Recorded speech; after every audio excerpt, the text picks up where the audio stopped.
From the McCourtney Institute for Democracy on the campus of Penn State University, I'm Chris Beam. I'm Candace Watt-Smith. I'm Jenna Spinelli, and welcome to Democracy Works. This week, our guest is Christopher Alley, who is the Pioneers Chair in Telecommunications here at Penn State and author of the book Farm Fresh Broadband, The Politics of Rural Connectivity. And I have to say, rural broadband has been on my list of topics for this show ever since we started it. So I'm excited that we are getting to it today. And I think over the past couple of years during the pandemic, all the ways that broadband touches our lives and is essential to our lives have really come into much sharper focus than they even were, back in 2018, 2019 when we started this show. Yeah, I'm really glad that you brought Christopher on the show this week. And reading the book and some of the articles that he's written, you reflect on your day, right? So this morning I woke up, I listened to WPSU from North Carolina from my Google Home, and then it told me what my schedule was for the day, what the weather is, what the top news stories are. On some days I work from home. I might have office hours on Zoom. I might go to a faculty meeting on Zoom. I touch base with my research groups on Teams. We're recording this podcast from multiple cities across the country, which can only be done with high-speed internet. Before the day is over, I'll read 3 newspapers, check in on Twitter like 1,000 times. I'll see my friends on Instagram. If I'm unlucky, I might have to meet a doctor on some sort of secure website thingy. At some point, I'll stream a show with my husband, and then I'll ask some device to wake me up in the morning. And I do most of these things with high-speed internet. So, while it has been argued that this kind of ease and way of life is a luxury, it's become incredibly clear that broadband is a central part of American life, and access to broadband mimics, I would argue, kind of any basic utility. People rely on broadband to grocery shop, to consume news and information, run their businesses, access healthcare, access government services, fill out forms, sign up their children for school, go to work, take classes at the community college. I mean, we could go on. And so, despite the apparent necessity and increasing necessity of broadband access, it is actually not universal across the country. A lot of people are left out. Right. And why is that? I mean, it is not dissimilar from other utilities in American history, right? There are rural communities that were very late in terms of getting electricity and phone service. Mm-hmm. And initially, those were understood to be luxuries and eventually became necessities. Mm-hmm. And in both cases as well, the private industry decided that there was not sufficient return on investment for mm-hmm. them to spend money on the infrastructure needed to get these places or getting these services to places that didn't serve many people, right? So you had to go a long way with those telephone lines or with that electrical lines to get to a community that had 20 people in it. And it just was not worth it to them to do it. And that is what is known in the biz as a market failure. The market incentivizes profit. And if there's not enough profit, they're not going to do it. And so in those cases, the government had to step in. And that is what we are seeing, or at least talking about right now. I mean, whether they have done it adequately, whether they've done it the right way, those are things we're going to talk about. But the basic point is that when there's something that the public needs and the market is, for whatever reason, unable or unwilling to provide that necessity, the government has to step in. It's basically that simple. I live in North Carolina right now, and North Carolina has 100 counties, and 80 of them are considered rural. And, we can kind of, I think there's not necessarily a kind of hard and fast definition of what rural means. But one of the things I think is important to note, in this conversation about access and affordability is that it's also a matter of equity and racial equity. So I think we tend to think about rural places as being white, but in North Carolina, let's say 12% of the population is Black, but 1 in 5 people who live in rural North Carolina are Black. North Carolina is a relatively new destination for Latino immigrants, which is changing the demographics of rural North Carolina. So, this is just kind of one example about how our common sense notions of urban being largely home to people of color, while suburban and rurality is being associated as white spaces doesn't really pan out. It's not so cut and dry empirically. So, we know, generally speaking, when some parts of the population get the cold, people who are historically marginalized get the flu. And so we can kind of think about there's a rural penalty, right, generally speaking, but the extent to which that is going to be exacerbated by other modes of inequality, is also on the table. It's not the case that there's no... In many cases, in many counties, rural counties, there is some internet access, but it is crappy. It's very bad, very spotty, very sporadic, and also it's more expensive. And so I mean, you're getting more, or you're getting less for more, and that is also something that happens a lot to poor people. The other thing that I just want to mention is, when you're talking about inequality, the internet in America is dramatically more expensive than it is in most of the OECD countries, and that is a large question. And we should get into it. But the fact is that this equity issue is not as dramatic as it is in Western Europe. Maybe that's something we can pick up on after the interview. I know Chris and I talk about whether broadband is one of the last bipartisan issues and some of the more influences of politics. Well, that's a good idea. All right, so let's go now to the interview with Christopher Alley.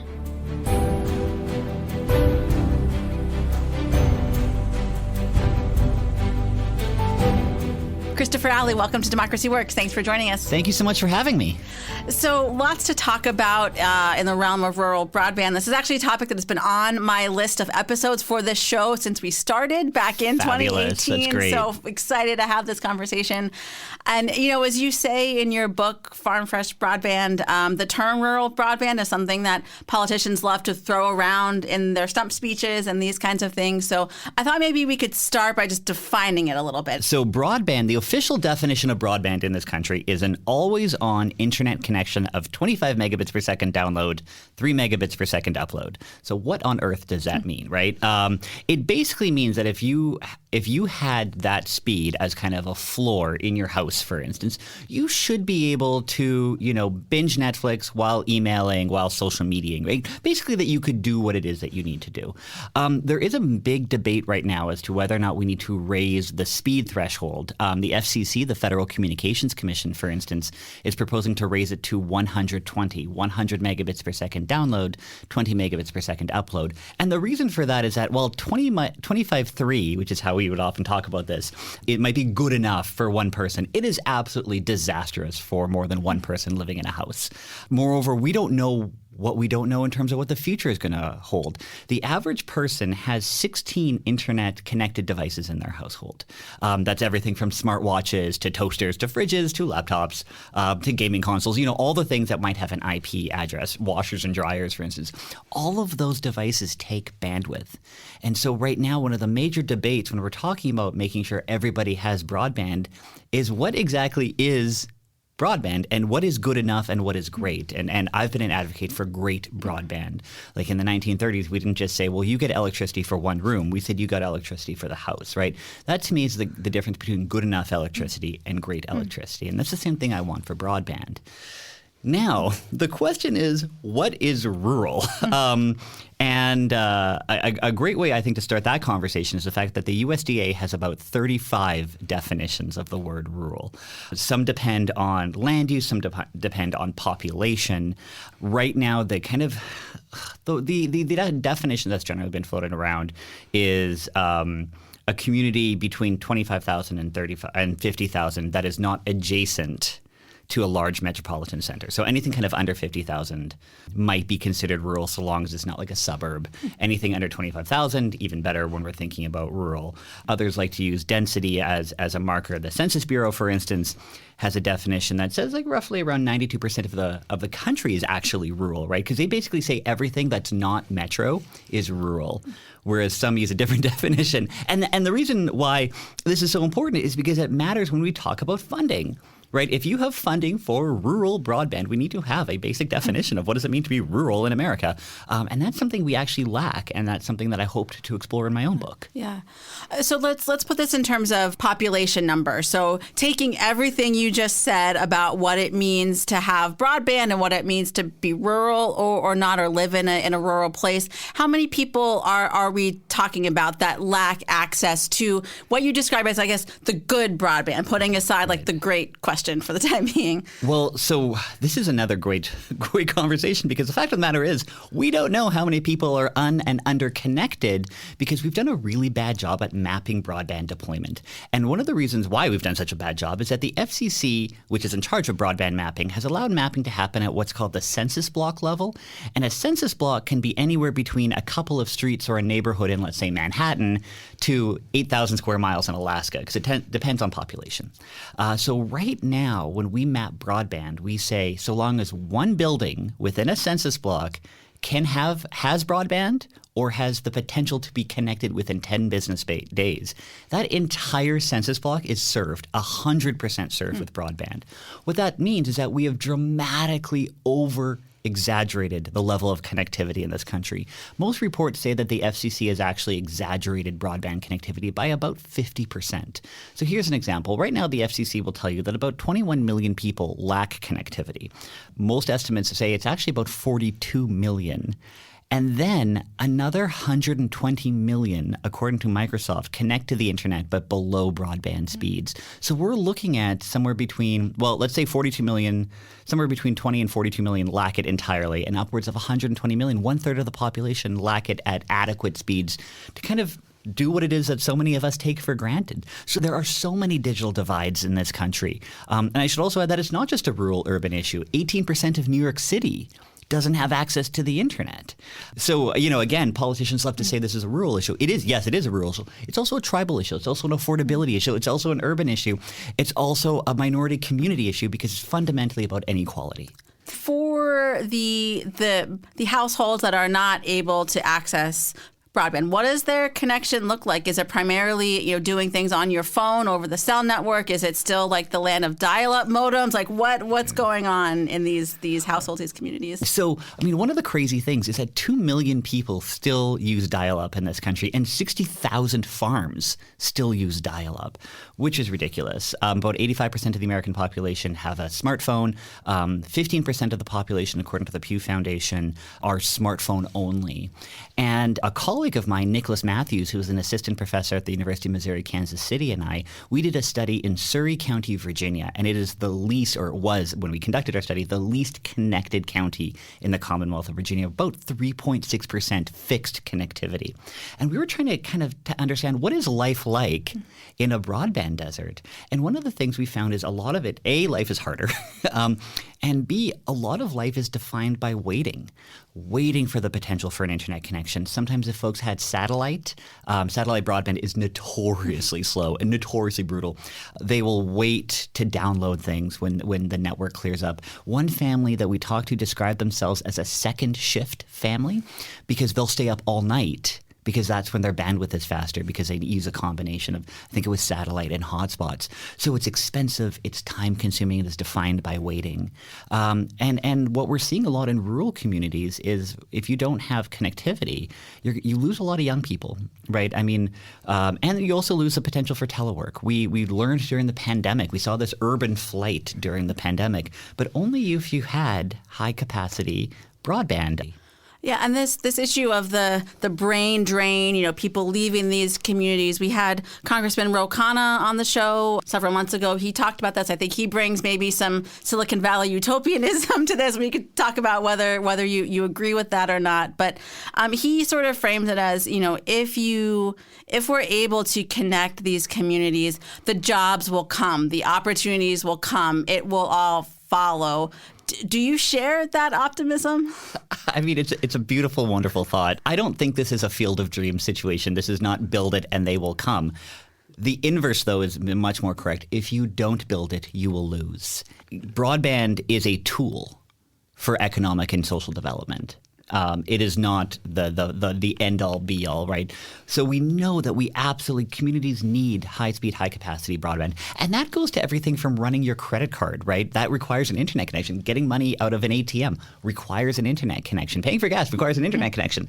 So all of these things that we take for granted make life easier. Whether or not it will guarantee jobs, whether or not it'll guarantee a company to relocate. We're not sure about that. But what I can tell you is that there was one study that found that high-speed connectivity accounted for between 60% and 100% of a company's decision to relocate to a rural community. So they are absolutely looking. And there are tons of examples of communities that became connected and then use that to marshal and promote themselves and marshal their communities to attract businesses, to attract schools, and also, again, to keep young people working, living, and thriving in a lot of these rural communities. And I think this is particularly true in the Appalachian region, where we're looking to reinvent what economic development looks like. Yeah, and you bringing up the Appalachian region reminds me, of course, of the Tennessee Valley Authority. And, we have in some ways experienced this problem before, whether it's electricity, whether it's telephone, cable television, all of these things. So we have seemingly made our way through. I mean, what's the barrier this time? What's different about this time? Is it maybe that we just need to allow for more time, perhaps? Like, what do you think is maybe similar and different thinking about these previous technologies? I mean, that's a great question. I actually devote the first chapter of my book to comparing how is it that we connected the countryside with electricity and telephony in the 30s, 40s, and 50s, and we continue to fail at broadband today. One of the and I hate to sound cynical here, but one of the major barriers has been what we would call big telco, or the largest telecommunications companies. So what happened in the 1930s when the FDR government realized that so much of rural America, which at that time was synonymous with farmers, were not connected to the electrical grid? They created what was called the Rural Electrification Administration, and that was a kind of a loan granting agency. And it would create cooperatives, electric cooperatives throughout the country. There are 900 electric cooperatives now, most of them getting their starts in the 30s, 40s, and 50s. It was tremendously successful. So they kind of bypassed quote unquote big power and went local. They did that again with telephone in the 1950s, realizing that a lot of rural farmers did not have a telephone anymore after the Great Depression. So once again, the REA came in and kind of incentivized local telephone cooperatives. And there are hundreds of local telephone cooperatives now across the country as well. Both, by the way, electric cooperatives and telephone cooperatives are doing amazingly well with broadband as well, which is super cool. Jump ahead 100 years, and why haven't we kind of been able to marshal that kind of zeitgeist, especially when the president said last year, broadband is the next electricity, right? We've often heard this. What does it mean? The difference is that we have trusted the largest telecommunications companies to do this, but we have put the threshold so low for them that they used it as, in my book I call it, they used it as a ceiling rather than a floor. So this country was very late in funding broadband. We didn't have a standardized broadband funding program really until 2014. And at that point, what we did is we looked at the 10 largest telecommunications companies in the country and said, here's $1 billion. We hope for the best. We gave them very low build-out thresholds. There was very little accountability. And so, yes, did these companies follow the letter of their law? Yeah, but the law was so lax that they didn't have to do much. In particular, they didn't have to think for future needs. They ended up just deploying what was called DSL, digital subscriber line, which is telephone lines, copper lines. They weren't putting in fiber. They weren't thinking about connectivity 10 years ahead. They were thinking about connectivity 5 years before. And now what we end up having are like islands and oases and deserts, right? In some rural, usually in county seats, we've got a pretty good level of connectivity. Anything anything else. We've got a broadband desert. Some hard-to-reach areas are completely blank. A lot of this hodgepodge, and that was because of really poor funding decisions by the Federal Communications Commission in kind of 2014, 2015, 2016. We are hopefully now, with the infrastructure package and the National Telecommunications and Information Administration, the NTIA, which is managing a new $42.5 billion grant, hopefully history will not repeat itself and will really make some good headway into bridging the digital divide. Yeah, I want to come back to what's happened since your book came out, but you bring up this idea of cooperatives. That you tell some really fascinating stories of broadband cooperatives in your book. I'm thinking about one in particular from Rock County, Minnesota. Yeah. I believe it is, and I love that you talk about that as a way of democratizing broadband policy. So tell us about what's happening up in Minnesota. Well, chapter 4 of my book is dedicated to the story of Rock County and the Rock County Alliance. And this was a community that I had the privilege of spending a few days in during what was called the Rural Broadband Road Trip, where my hound dog and I drove across the country learning about broadband. And it was amazing, and collecting stories. And so Rock County, about 10 years ago, wanted a fiber optic network. Rock County is in the southwestern pocket of the state, bordering South Dakota and Iowa. It is the nutcracker capital of the Midwest and also has a really excellent hot dish. So they wanted this fiber optic network, and they wouldn't settle for anything less. And they really struggled working with the large providers. Large providers were not at all interested in a rural county of 10,000 people. And we see this time and time again, right, that the market has failed. For rural communities.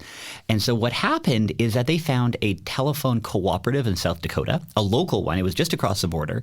The telephone cooperative put in some money. Rock County bonded itself for $1 million, and it put in money, and then it won a $5 million grant from the state. And Minnesota, I should say, has been this kind of pioneer and trendsetter in how to think through high-speed connectivity at the kind of universal scale for the state. With all of this, Rock County was able to push out a fiber optic network that covers roughly 99% of the county. It's not saying that 99% of the county subscribe, but can subscribe to this amazing fiber optic network.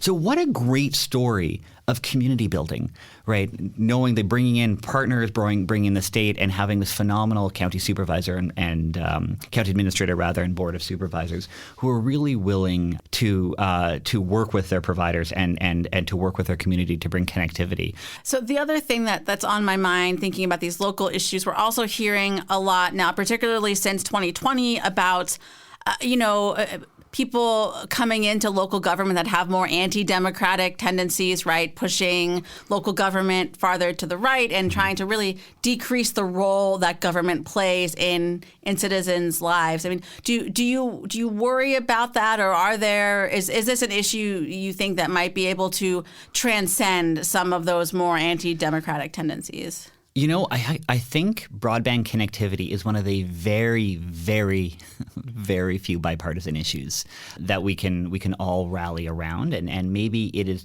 not only that, maybe it can also be a way that we can bring ourselves together on other issues. You have both Republican and Democrat and independent elected officials campaigning on this, talking about this, needing this, wanting this. Where we are seeing a difference, though, is what is broadband. Oftentimes, those on, let's say, the further right of the political continuum want to keep the definition lower, much more in line with maybe some corporate interests than those on maybe a more progressive side.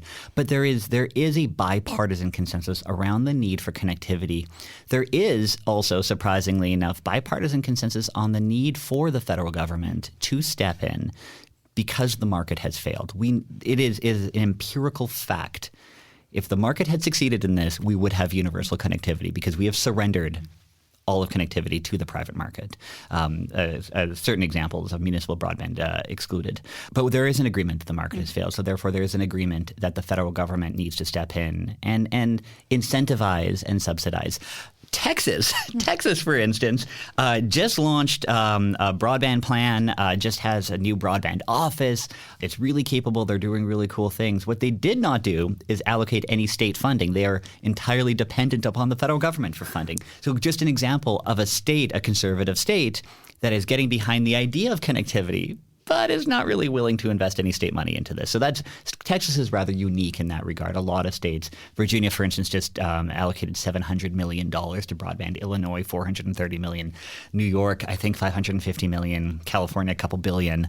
So, a lot of states are putting state money behind it. Texas has, I think, I don't want to say the right idea because they should be putting state money into it, but at least they're on board with the idea that we need connectivity. And this idea of the kind of partisan divide also gets to questions of misinformation and access to information. If I'm not mistaken, that paper you referenced earlier from Virginia, did that also look at news deserts in addition to broadband deserts? Yeah. So we were curious about life not only in a broadband desert, but in a local news desert. Where do people get news and information if not from the internet? One of our major findings, and again, I should say because that study took place during COVID, we couldn't go to Surrey County. We ended up doing phone interviews. A lot of people got news from word of mouth. A lot of people used people who were connected in their communities. A few people who became these opinion leaders, which is a very old school mass communication term. And then the Dollar General became this place for congregating around news and information. There is, of course, the thought that, if we bring broadband to these communities, it will immediately trigger extremism, immediately trigger ultra-conservatism, or, some might say ultra leftism as well. I'm not, there's kind of these arguments on both sides of the political spectrum. But it reminds me that that the digital divide is actually plural. It's digital divides. And one of the crucial things that we haven't talked about until recently in policy is around skill development and digital literacy. That is part and parcel of having if wires in the ground are useless unless you know how to use them, right? And again, that's where our earlier conversation around wires in the ground will not guarantee economic development in a rural or remote or tribal community. The absence will spell some disaster. So it means that we need to be thinking not only about connectivity, but affordability, and then what's called other issues of digital inclusion and digital equity, including skills and digital literacy. So what we're actually seeing now at the federal level is there's a new state digital equity program. States have to have digital equity plans. There's a ton of funding available for it, a couple $2 billion for digital equity programs. So hopefully we'll see not only a rise in connectivity, but a rise in digital literacy, digital sophistication, digital competencies, again, that many of us might take for granted. But hopefully we will see that kind of training and skill development arise as well. Again, there's no magic bullet to fighting mis and disinformation, especially here where this also is a contentious political issue. But I do think that as we think about connectivity, we need to think immediately about affordability and literacy as well. And there are some states that are doing very well in this regard. So you mentioned before that this is obviously, and this idea of a rural broadband and expanding broadband access is a big part of the Biden administration's agenda. So bring us up to speed on what's happened since your book was published. Holy smokes, so much has happened. I mean, one of the frustrations with academic publishing is that it takes a while to get published. Although I do think that Farm Fresh came out at a kind of an incredible moment where this country was captured by the conversation around broadband, no less so because of the pandemic, where I think what the pandemic did, of all of the painful moments that have happened because of the pandemic, what it also did is we have ended the conversation around whether or not connectivity is a luxury. We know now it is a need, it is a necessity, it is a utility, it is a right, et cetera, et cetera. The Biden administration has stepped up tremendously. So the infrastructure package included $65 billion specifically for broadband. $42 billion of that will go towards deployment, and that again is run by the NTIA, and they're just getting rolling on that. So what's going to happen with that money is that it's actually going to go to the states, and then states are going to choose who's the winners of this kind of these subsidies. And it's for providers it's to incentivize providers, public or private or cooperative, to connect their communities. So every state is guaranteed $100 million. And depending on the level of unconnection in the state, that will determine how much extra you get out of that $42 billion. I want to say Texas is in line somewhere between, Texas being one of the least connected states in the country, is in line somewhere between $1 and $3 billion. It might be the largest winner in broadband. And forgive me when I can't think of what Pennsylvania is going to be allocated, but I would imagine more than $1 billion as well. So states to be prepared for that. One of the things every state has to do is file a 5-year broadband and digital equity plan. So a lot of my work is going to be focused on on those plans right now. There was also out of that $65 billion, $14 billion for affordability. That's the Affordable Connectivity Program, which again subsidizes subscriptions for low-income families at $30 a month and $75 a month on tribal land. $2.75 billion for digital equity.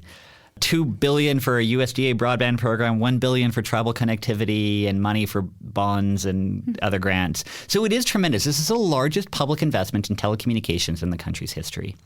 You know, what was also really interesting is that Congress, when it passed the Infrastructure Act, didn't make the FCC steward of this money. It made this other organization, the NTIA. And I think it's because we've seen Congress lose faith in the FCC's ability to subsidize and get the results necessary for broadband deployment. So it'll be really interesting to see what NTIA is doing. To me, though, all of my eyes are on what states are doing because they will be the final arbiters of a colossal amount of money. So a lot of my work right now is how do I make sure that states are equipped and empowered to make these decisions? One last question for you, Chris. So, you know, our audience is very passionate, obviously, about democracy, but also about political reform and, you know, working at the grassroots. So if listeners want to get involved and, you know, have a say in digital equity or bringing connectivity, whether it's to their community or communities of friends and family members, like what are steps people should take? That's a great question. And I love the idea of like, let's mobilize our local digital champions because they are so absolutely needed, because there's going to be times in which we've stopped talking about broadband, but we haven't solved it. So we need people to keep the fire alive in every community. First things first, you should figure out if your community has a broadband authority and who's in charge of broadband deployment.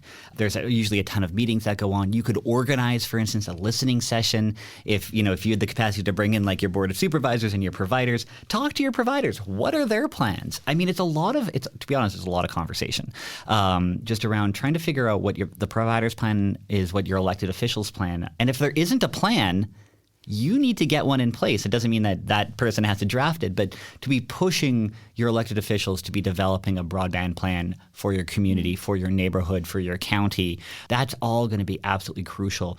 Some communities have even taken to thinking about, do we mobilize like the Boy Scouts to do broadband mapping? And I've been to a ton of town halls, which have been so amazing, where people are able just to kind of share their frustrations around connectivity. And usually these bring in, maybe some Congress people or folks from the NTIA to really hear these stories, because these stories are impactful. So collect stories and use these stories to fuel your connectivity efforts. And of course, if I can ever be of help to anyone who's listening, please, please, please reach out to me and be happy to have more conversations around getting our communities connected. Great. Well, we will link to your Twitter profile and your Penn State contact information in the show notes and in your book as well. So thank you so much. Yeah, thanks for joining us today, Thanks Chris. for having me. Appreciate it.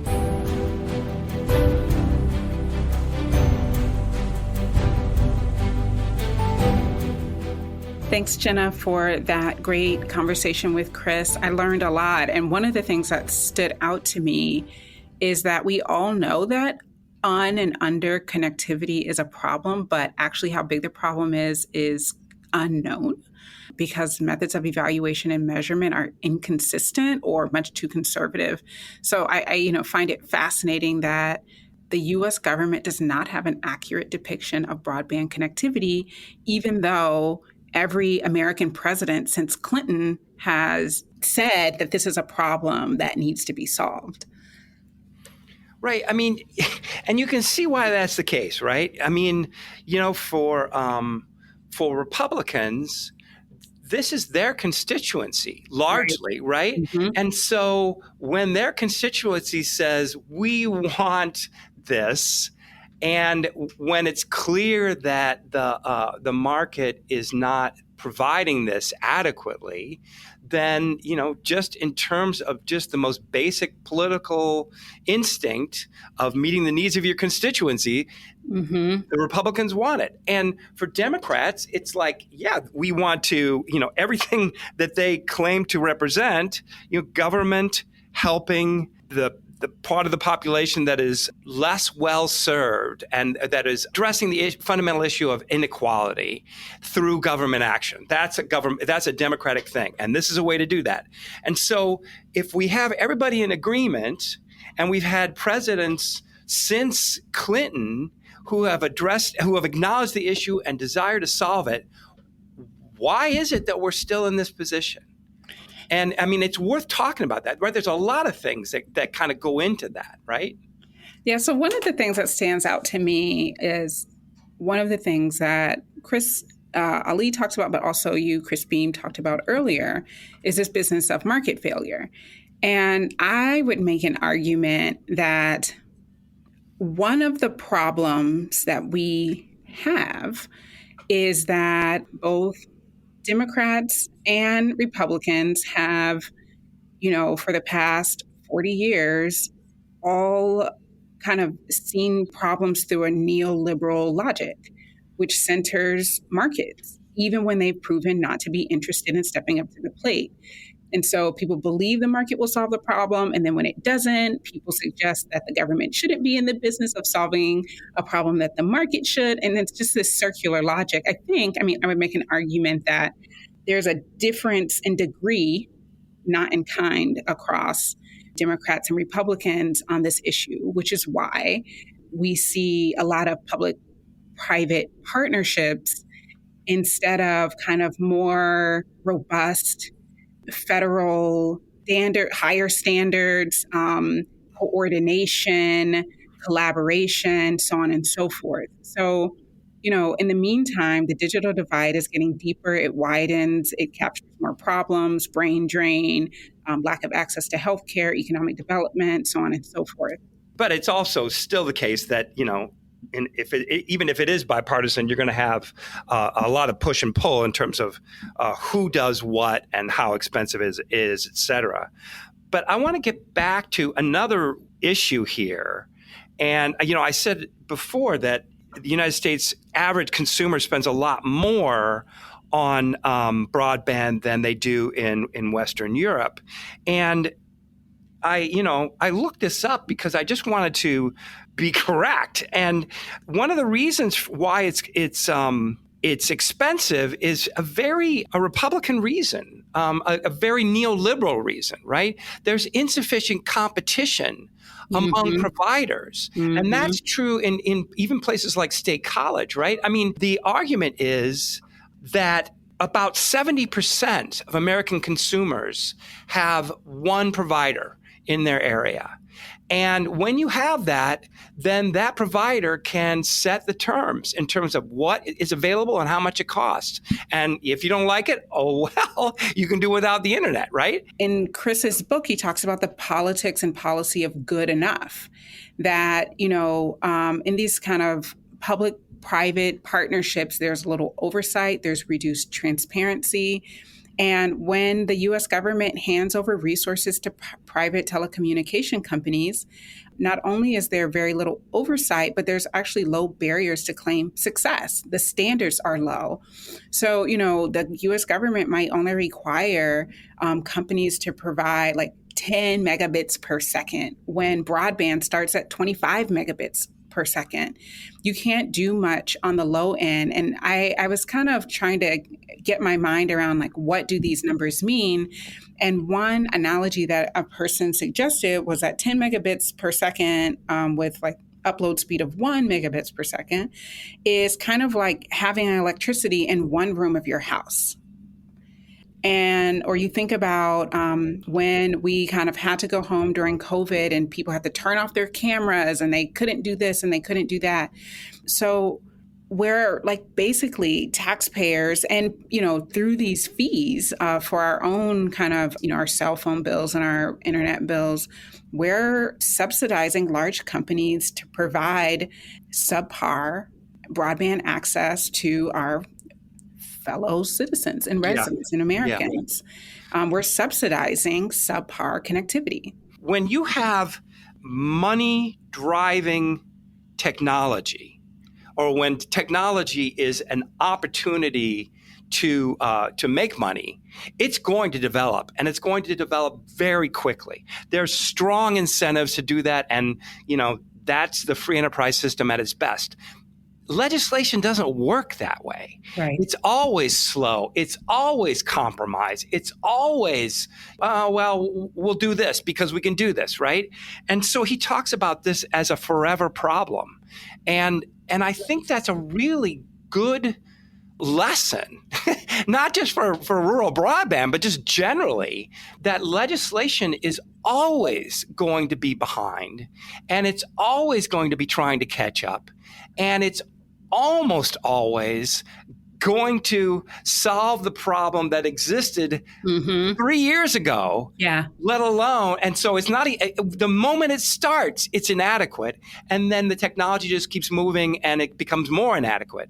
And so I can understand this kind of frustration that people feel. I mean, it's all over the place. Yeah, I mean, and I think that's where he says, if you don't build it, you will lose. Not, if you build it, they'll come. I think that difference makes a difference.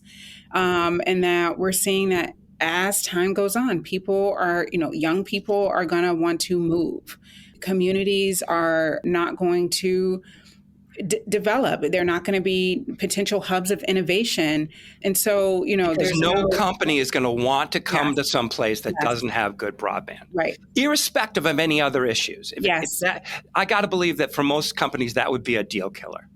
I think the other thing that is worth bringing up is kind of the overlapping issues that we've talked about before. One that comes to mind is local news.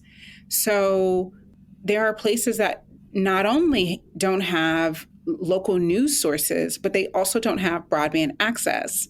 And so we can think about what that means for the politics of that place, of those places, the kinds of additional labor that people have to go through to get needed information to make informed decisions, and also just the potential for the rumor mill to do the work of informing local residents.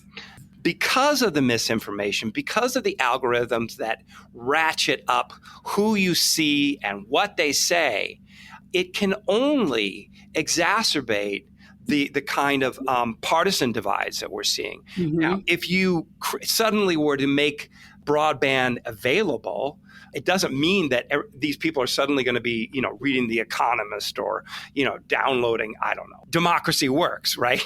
But of course if you don't do that, if you don't make that option available, you're guaranteed to have these kind of information deserts. And that's not good for democracy. All of this is a matter of, or turns on, framing broadband as a public utility and no longer as a consumer choice. And even by uttering that word, I am sure there are Comcast executives all over Philly who are having heart palpitations, right? But I don't think there's any way around it. If it's a necessity, and if equality, if the goal of equality is directly associated with the well-being of our democracy, not to mention our economy, then I don't think you have any choice but to see it that way. Yeah. And once you do that, once you reframe the question, then all these issues appear completely different. And, I think we'll get there, but how soon and what difference it makes, and will government do a good job? I mean, all those, because sometimes it does and sometimes it doesn't, right? And so all those questions remain open. But I also think that you have, eventually that's where we have to go. I could not have said it better. I mean, Jenna was right that this is a very good subject for us to talk about. And it was a great interview. And Chris, really interesting. And the as we've so often found, the implications of these kind of flat kitchen table issues to fundamental questions about government and democracy are there if you just kind of what did you say? Part the weeds. And we saw that here. So for the McCourtney Institute for Democracy, I'm Chris Beam. And I'm Candace Watt-Smith. Thank you for listening. Democracy Works is a collaboration between the McCourtney Institute for Democracy at Penn State and WPSU Public Media. Our editors are Michael Klein, Chris Kugler, Mark Stitzer, and Clint Yoder. Editorial review by Emily Reddy. Additional production support from Andy Grant and Christine Allen. If you enjoyed this episode, please leave us a rating or review in Apple Podcasts, Spotify, or wherever you're listening right now. Democracy Works is a member of the Democracy Group podcast network. Visit democracygroup.org to learn more about our podcast collective devoted to democracy, civic engagement, and civil discourse. Thanks for listening. We'll see you next week.